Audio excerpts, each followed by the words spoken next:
going to give it a moment to let any folks enter the room, and then we'll get started here.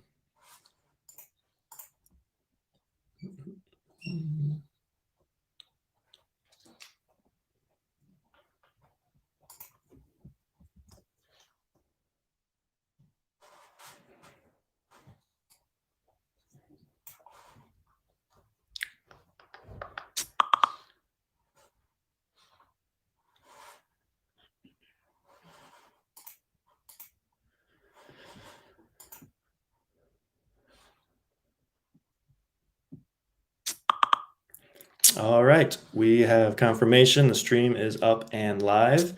And yeah, welcome to the next of our Cannabis Tax Talks. And this is where we bring on our tax team experts to answer your questions and just talk about all things cannabis tax. So I'll bring on our experts right now. Hello, Jessica and Natalie. How you guys doing today? Fantastic. Good, how are you?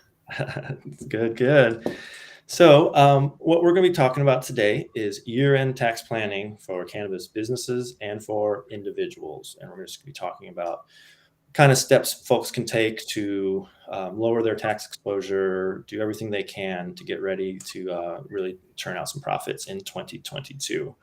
So I thought we'd start off real quick with just a kind of general discussion about what is really attainable in this sort of, it's December 8th right now, year ends, just a couple of weeks out. What are the goals? What are we going to be trying to be doing here? Jessica, can you start us off? Yeah, so the goals for year-end tax planning, there's kind of two parts to it. One is to kind of give yourself a heads up of what to expect when you come to file your taxes next year. So kind of just overview of your year-to-date financials and give you an idea of what kind of tax liability you might be looking at for the next upcoming filing deadline. So that way you're not kind of blindsided with a large tax liability if there is one. And then the other part of that is if it is determined that you are going to have a high tax liability, what can we do before the end of the year to try to reduce or eliminate that if possible?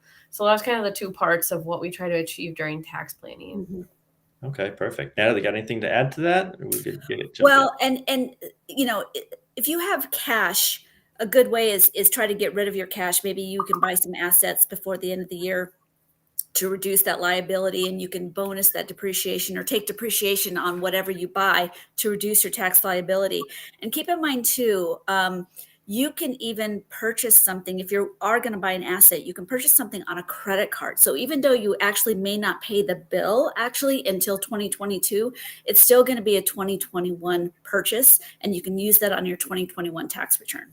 Great. So we're just adding deductions to just bring that sort of tax burden down bit by bit. Okay, great. So let's dive in. So we've got this split into sort of two sections. We've got tips for businesses and tips for individuals. And just so everyone knows, I'll put the links in the description once we're done here. But we're going off of two articles we posted last week walking through all these. So we're going to dive into a little bit more details. But if you miss anything, head to our website, check out the original articles, and they'll be there for you. So let's start with tax tips for businesses. So first point we've got here is reviewing year-to-date net profits. Jessica, can you tell us a little bit about what we're looking at there and what we're trying to achieve? Yeah, so that kind of goes with what I was talking about earlier, and also with what Natalie was just talking about, as reviewing the year-to-date net profits first to see if you're going to have a profit this year. And if so, you can expect that there's going to be some sort of tax liability associated with that. And so the important part is looking at what you can do to reduce that profit. And that's the best way that you can help reduce your associated tax burden with that. And again, like Natalie mentioned, and also I'm not going to go into a ton of details because our last live, we talked about a lot of the deductible purchase you can make. But it's really important that you strategize with your CPA about this, especially, a CPA that has experience with cannabis, because in the cannabis industry, not all of your purchases are deductible. Only certain ones are. Also, and we have a little friend. Yeah, he's home sick today due to like daycare rules, so he's joining us. Yeah, it's all good. Hey, buddy. Great. And then, so like you mentioned, Jessica, we have been publishing a series of articles on deductions, breaking it down by vertical. So again, I'll put those links into the description as well, but we've done retailers and also cultivators. We'll get going on that. Next one here is reviewing the impact of your business structure on taxes. So Natalie, can you talk a little bit about this one? In terms of what? Yeah. So like looking at your company structure, if you operate as a pass-through entity. Okay. Yeah. What's your sort of filing? So, and we're a little bit up in arms, not up in arms, but we're not exactly sure. We don't have a crystal ball of what's going to happen in future years. We do know what the tax rate is going to be for 2021, and it's still under that Trump tax plan. So if you are a corporation, meaning you file an 1120, that corporation pays tax as a corporation. And you get that preferential rate of 21%. It's a flat 21%. It's not a tiered system like you see in individuals. We anticipate Biden will probably be rolling that back. I don't know when. So if you are a corporation, you're getting a really good preferential tax treatment right now. The other ways of taxation are if you are an LLC or what's called an S corporation, S is in Sam, and those flow through the net profit or loss of that company flows through to the shareholders or the members of the company based on their percentage of ownership.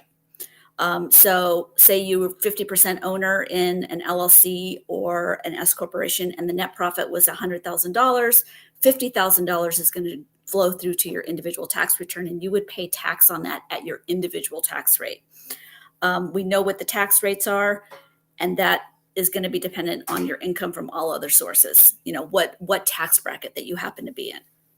Yeah, that's great. And as we all know, that's the question that comes up a lot is entity structure and the impact. And we've produced some content on this, and it really, correct me if I'm wrong, ladies, but it's depending on your very unique business structure, what you've got going on, all that, the different entity structures. There's not one solution to what is best. And so it's really best to talk it through with an expert and make sure you've got the right thing. Because what kind of impact are we talking about as far as entity structure? Like how much of an impact on like your take home can the right structure have? Mm-hmm. Do we ballpark that? Oh, yeah. Jessica, did you want to take that? Yeah, I mean, it can be a huge range because, like Natalie mentioned, the C corporations have the flat 21% rate, but for the pass-through entities, it depends on the filing status and the overall household income for the owners on what tax brackets they're in. So that can really skyrocket as your profits increase, and if you have other businesses or other sources of income. So I mean, you're looking at like 10-15% more depending on what tax bracket you're in and also the state that you're in as well. Right on. So great segue to our next talking point, which is about making sure you're up to date with your state tax filing requirements. So most of what we're talking about is focused on your federal returns, but state's also really important too. Jessica, you want to just touch on that real quick? Yeah. So depending, again, like I mentioned, on what state you're in, there's different tax filing requirements. And that's both on an income tax level. And then also some states have other cannabis tax filing requirements and sales taxes. And if you're a corporation, some states have franchise tax filings, and it gets really complicated really quickly. And not all of the deadlines match up with the federal tax filing deadlines. So that adds a whole nother level of complexity. And the unfortunate piece of that is it can affect your license. So you can actually have your license suspended if you're not up to date on these different state tax requirements and their associated deadlines. So it's extremely important to keep up on that from like a business standpoint, and then also on a tax standpoint, because those taxes can start to really add up and then have interest and penalties and all the above on that as well. Yeah, absolutely. That's a really great point that, federal taxes are obviously very important, but the state regulators controlling your license, and they will yank it if you're not in compliance. And so essential to just continuing operations. Another tip we've got here is reconciling your financials regularly. Who wants to talk about the benefits of that? Well, I think it's just common sense. You're going to want to know, where is your cash? I mean, you may look in your bank account and see a certain number there, but that doesn't include maybe a lot of checks that haven't cleared yet.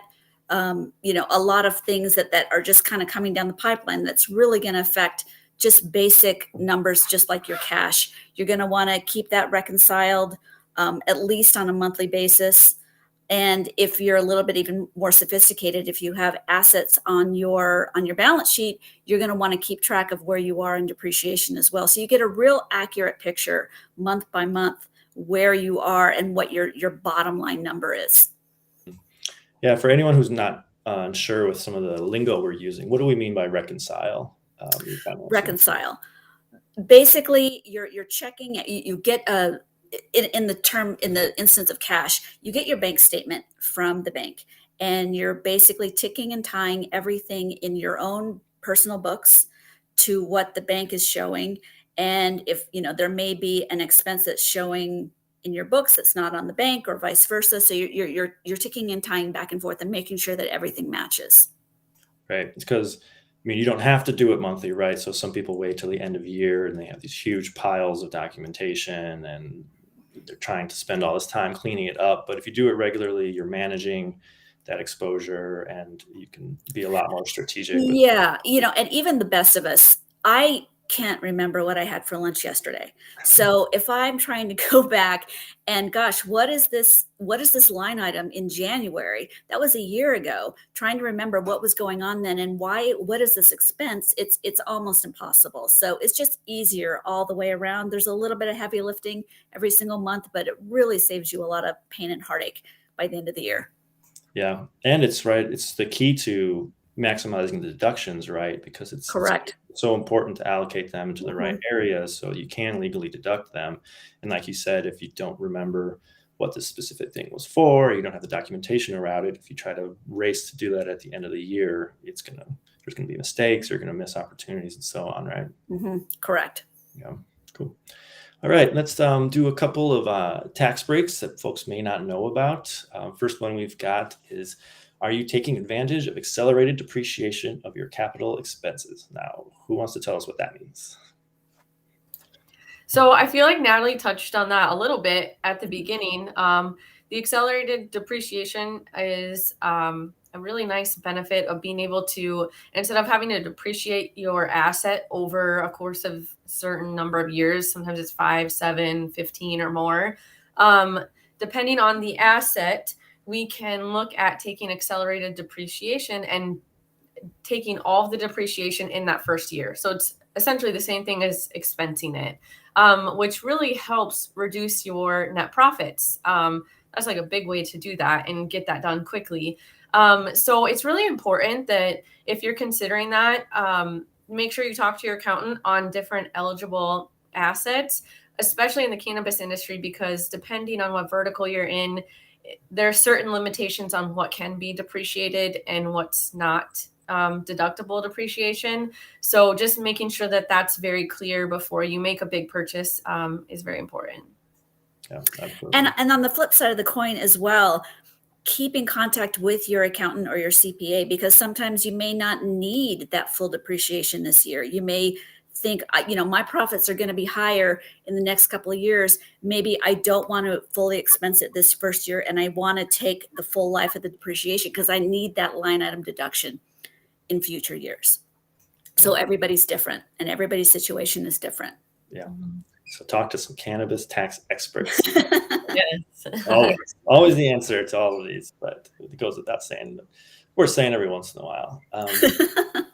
And then one we sort of addressed earlier, but I think this is another way of sort of discussing it, is prepaying January deductible expenses in December. So Jessica, can you kind of explain what we mean there?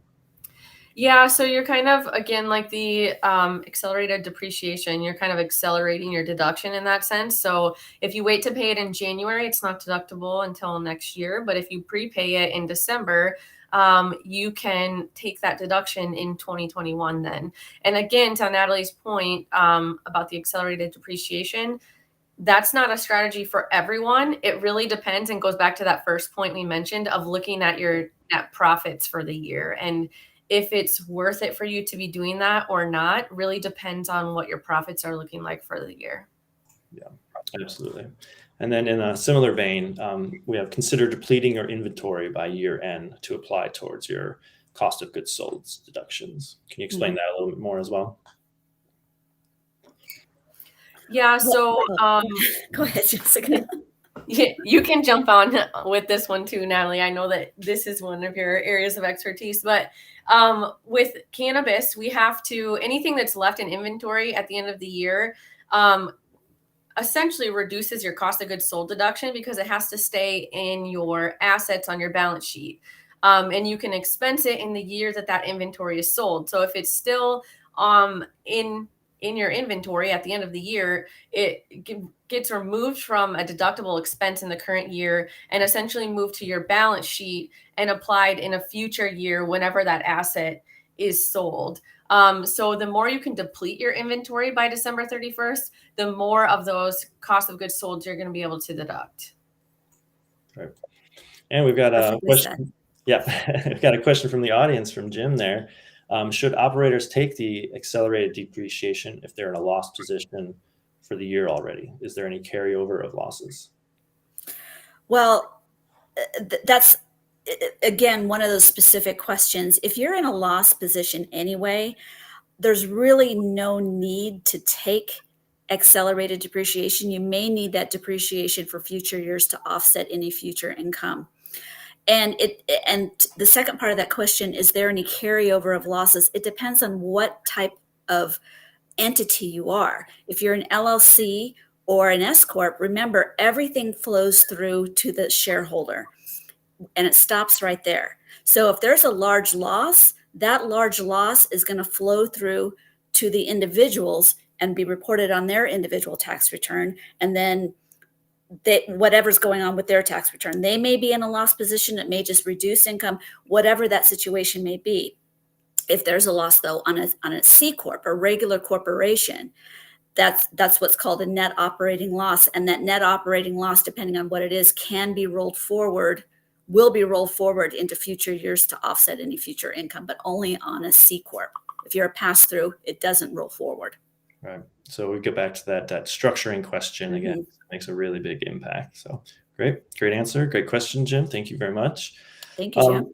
Yep. Let's jump into some tax tips for individuals. We got about maybe 15 more minutes here. We want to make sure we touch on these. First one we've got is about saving for retirement. Just really quick, can you explain the benefits of the IRA and Roth IRA contributions? Well, I should start off by saying is that we should all be saving for retirement. It's not very sexy and it's no fun to sort of put money away, and you're not going to see it for another 30 years, but you're going to need it and you're going to be very happy that you did it. If you are working in a company and they have any sort of pension plan or a 401k plan, I would highly recommend getting into that. And basically what happens is the money that's taken from your account or from your paycheck and put in this other plan is not going to be taxed on your current year tax return. And that money is sort of held and it's growing tax-free. Then when you go to retire and you start taking distributions from that account, that is when you're going to pay the tax on it. A regular IRA, depending on how old you are, you can set money aside into an account and you sort of get, it's an adjustment. It's not necessarily a deduction, but it's an adjustment on your income tax return, making sure that you meet all other kinds of income parameters. And basically it reduces the amount of your taxable income on that current year tax return. It's not a dollar for dollar. So say you put $6,000 into an IRA. you don't get $6,000 benefit on your tax return. It just reduces your taxable income by that amount. So it's the tax, whatever your taxable income is, your bracket times that $6,000. That's basically what you would save in tax. Roth IRAs work a little bit different. Oh, and on traditional IRA, you save, you get the tax benefit today. When you go to take the distributions from that account, that is a taxable event for you, and you would pay tax, at that time. Roth IRA works opposite. You can contribute to that Roth IRA. You get no tax benefit today. It's not located anywhere on your tax return. But when you go to take those distributions, when you retire, those distributions are tax-free. It's actually pretty nice. Yeah, absolutely. Great. And let's talk a little bit similar situation with high deductible health plans. And so this is for health savings account. Jessica, you want to talk about any major differences here between how this works with savings accounts we've been talking about? Yeah, so the high deductible health plan, so like this health savings accounts, first, there's different rules to be eligible. So you have to have a qualified high deductible health plan, and that changes a little bit year over year on, what deductibles and maximum out of pockets fit within those. But if you're eligible, then you can contribute to a health savings account. The one difference and thing that's a little bit confusing here is depending on, like, if you have health insurance through an employer, they might offer an HSA or they might offer an FSA. And the FSA is a flexible spending account. These are two different things. So one key difference is the amounts you can contribute are different. And the HSA, the big one, is the HSA is not a use it or lose it type of plan, but the FSAs are. So the thing I like about the health savings account primarily is it's not use it or lose it. So you can bank money in there year over year and use it in a future point. You can also use it in retirement, even for like Medicare supplements and things like that. But also it's kind of the best of both worlds, how Natalie was just talking about the traditional IRA and the Roth IRA benefits. So you get the tax deduction when you put the money in, and then as long as you use it for a qualified medical expense, you can take it back out tax-free as well. And it's pretty easy to find qualified medical expenses to use it for. I mean, you can Google and find huge lists, but anything basically medical, dental, or vision related all count. And that includes things that you can even buy at, like CVS or Costco or different places like that. So that's a strategy if you're eligible. Maxing that out is really great. And again, you kind of get the best of both worlds there. And there's not an income limit on it, but there is requirements based on what type of health insurance plan you have. Yeah, absolutely. Cool. All right, let's go through a couple of deductions that folks may not know about. So this year there's a special charitable deduction, right? Up to $600. Can you talk a little bit about that as well? Well, so along with that Trump tax plan, a lot of taxpayers stopped itemizing their deductions because the standard deduction is so high. So, and a lot of people still like to deduct or not deduct, pay into charities. And so now, even if you do not itemize your deductions, which is actually most of us now, you can take a line item deduction on page 1 of your tax return of $600. So even if you don't itemize, if you donate to a charity, a proper charity, you can still take that $600 line item deduction. Okay, that's great. It's a little bit. Everything that'll helps though, right? It all helps. Yeah. Next point is about avoiding the Kiddie Tax and starting a 529 plan. Jessica, can you sort of explain what that is? Yeah, so depending on how much investment income your kids are making on different investment accounts, they're your minor children, I should specify that. Not full grown children. And then like your income levels and things like that, you could be getting hit with an additional tax. It's called the Kiddie Tax. And one way, if you're seeing that happen, one way to try to avoid that is instead of having the kids have an investment account, like a traditional investment account, you could look at starting a 529 plan, and then those are not subject to the kiddie tax rules. And depending on what state you live, you might also be able to get a state tax deduction on the amount of money you put into the 529 plan. And again, that varies based on each state's rules, and the amount of the potential deduction is different. So definitely reach out to your accountant on that aspect. But that is one way to get around those kiddie tax rates if that's occurring. Yeah, and 529 plans are very, very, very generous. What you can spend it on later on. It doesn't have to be just school. It can be any accessories that you need for school, and they can be fully transferable. Say your child doesn't want to go to college or to go to university, you can transfer that to anybody, including back to yourself. Oh, that's great. Yeah, and so for all of those, they may not make that much, all the ones we've talked about for individuals so far, they may not individually make that much of an impact. But now we've listed off, 4 separate deductions that you can take. They're not deductions, sorry, contributions to various types of accounts that will lower your tax exposure, and put them all together. I mean, we're talking 10 to 15 to 20 grand potentially. So it's great. And then this last one, we'll have to have you guys explain a little bit. So suppose you have a capital loss carryover from the last year. Mm-hmm. You may be able to take advantage of this by selling capital assets at a gain to offset the increase in carryover loss. All right. Who wants to break that down and translate that for us? Well, that's called harvesting your losses. So a lot of people have these stocks sitting out there, and they know they're losers, and they don't necessarily want to sell them yet, because with capital losses, you're limited to $3,000 a year that you can take per year. So if you know you're going to hold on to something that's capital, it's not a business asset. If it's a capital, so say I bought Apple stock, and it's rising as it is right now, but I have these other loser stocks. I can use these loser stocks to offset the gain I'm going to make on this Apple stock, and that'll help mitigate my tax liability for the year. Wow, that's right. So you essentially offload some poor performing things, and Correct. by Yeah. taking the money in from that offsets the gain. So Correct. very smart. I hope that was clear. Yeah, that makes a lot more sense. This next one's a really fun one, I think. And this is how, if you're a cannabis business operator, how you could potentially hire your children part-time and then, deduct payroll. This is for certain verticals. Jessica, you want to tackle this one, sort of explain how this would work, and, what we can pay them, and, how that works essentially. Yeah.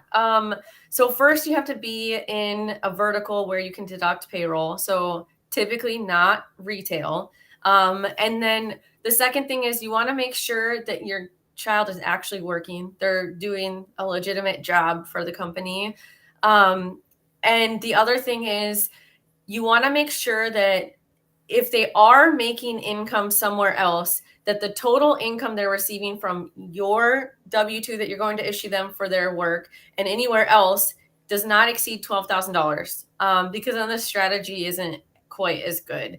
But essentially, if you pay your child up to $12,000 a year, that is essentially tax-free, because they don't meet the filing requirement to have to file a tax return on that. So they're not paying taxes on that income that they received. And then you get to deduct those wages paid on your business. So you're not paying income taxes on them as well. And then another thing to note is that if your child is under the age of 18, you also don't have to withhold the FICA taxes on their payroll tax or on their payroll wages that you paid them throughout the year either. So as long as you strategize this pretty well, it is virtually tax-free. It is only $12,000, but it adds up. And the other key thing is you actually have to pay the child too. So you can't say that you're paying your child the money and then hold on to it or put it in your bank account. So I always tell people either open up a bank account or an investment account or something with their name on it. It also could be like a 529, and they could have it direct deposited into one of those. A big thing I see people do is for the first $6,000 anyways, is they'll open their child a Roth IRA and put the $6,000 into that. And then they start saving for their kids' retirement. And then the other 6,000, maybe they put in their kids' checking account or whatever, is kind of like fun money for them because they earned it. But that's kind of a way where people are like, oh, well, I don't want to pay my kid because they're going to blow it on whatever. Or, as parents, like, you just kind of worry about your kids' spending habits a little bit more. So one way to manage it a little bit is to teach them to start saving into one of those retirement accounts that we talked earlier, and specifically the Roth IRA, since they don't need the tax deduction. And they will thank you later on when that Roth has grown exponentially for 30 years. Yeah, that's great. And then let's wrap up with just a couple of last tax saving tips. So one we've got is review your accounts for wash sale losses. So can you explain what a wash sale loss is? So a wash sale is if you sell something at a loss and then you repurchase it too quickly, you lose the ability to deduct that loss. It's called a wash sale. And so, like, I don't know if you've seen on your 1099 investment statements at the end of the year, it'll tell you what your loss was, but then it'll say like a disallowed wash sale loss, and then it'll deduct that from your overall losses for that stock. And so it can wipe out the loss completely. So what kind of stinks about that is you need to be careful, because if you're trying to do the harvesting or have a capital loss on your tax return this year, if you're not watching for those wash sales, your strategy is kind of blown essentially, because you're not getting any of those deductions and you're not being able to offset any of those gains. Yeah, that's great. Another one we've got is just making sure you don't forget about your fourth quarter estimated tax payments. Natalie, you just want to talk about the risks and benefits there? Well, if you are not working at a place that regularly withdraws taxes from your compensation, say you're self-employed, or you get a K-1 from a company, you have this income that is going to be taxed that you haven't been sending money to the government. And the government wants their tax money as you earn it. And that's why we do estimated tax payments. They're due April 15th, June 15th, September 15th, and January 15th. So what you do is just an estimate of your liability in that period of time. So January through March, you're going to say, I think I've made about this amount of money, and you would send in your estimate of your tax liability by April 15th. The last payment due January is in a separate tax year, but it's for the year before. And what we want to do is get as close as we can to what your tax liability is. When you file your tax return, you're not going to have this giant tax bill, one. And two, you're going to keep yourself out of a penalty situation, because if you don't pay those estimated tax payments and you have this liability and you had liability throughout the year and you didn't pay anything, the IRS will penalize you for having not paid anything in. Yep. So make sure you make those tax payments. It's no fun, I know, but you'll save money. Yeah. And then finally, one that we all know we're all passionate about here, and something we're really working with a lot of our clients on, is why should cannabis business owners have the same CPA firm do their personal taxes as their business taxes?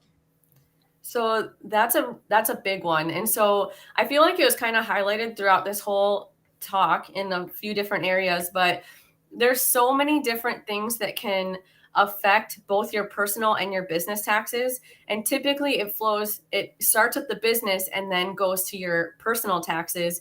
And if you don't use the same tax accountant for both, you essentially lose out on the ability to do some of this planning and some of these strategies that we talked about, because they're not talking, right? You're working with two different people that don't necessarily see the whole picture. So when you work with the same company, they can see the whole picture and really maximize these strategies and these tax savings, different tips.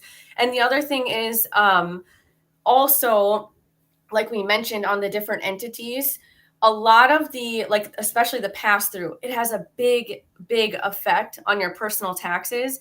And so it's really unfortunate when you're not working with the same company, because if your personal accountant doesn't realize that this business is going to be flowing through this large sum of profit to you this year, you may be missing out on a lot of the opportunity of those deductions. And then even with the corporations where it's not a flow through, you have to be careful, because if the corporation is issuing you dividends, that is taxable income to the shareholder, which can also bump you into the next tax bracket and all sorts of different things as well. So overall, it's just very efficient, and you have a better tax outcome if you use the same company for both. Yes, and you should definitely use Green Grouse CPAs versus we are the best. But it's true. There's, one thing we fight in the marketplace all the time is that people have their local accountants who are very nice people and very smart, but there are so many advantages to having a cannabis specific CPA. There's so many nuances to cannabis tax law at the federal and the state level that you really need someone who knows it inside out. And to your point, Jessica, it applies to both your individual and your business tax returns. So the best way to maximize that is to have the same team working on both. Great.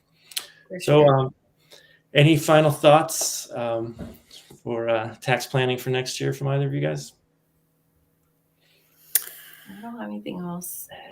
Yeah, just take a look at your books and keep in mind everybody's tax situation is different. And even if you have kids, you're going to get extra credits on your tax return. So that would affect your tax liability as well. So just ask, plan, and document. Yeah. So, okay. Well, thank you so much for joining us. That's really helpful. And I hope everyone learned a lot. Like I said, I'll drop the source articles into the description once we're done here. And then, as always, if you have any tax planning questions or concerns, please reach out to us for a consultation. We'll be happy to talk it through with you. Thank you so much to both of you. Thank you. Thank Happy you. holidays to everybody. Yep. And then we'll get the next one scheduled for July. And we'll pick up some new topics. So thanks again, and we'll talk soon. Thank you.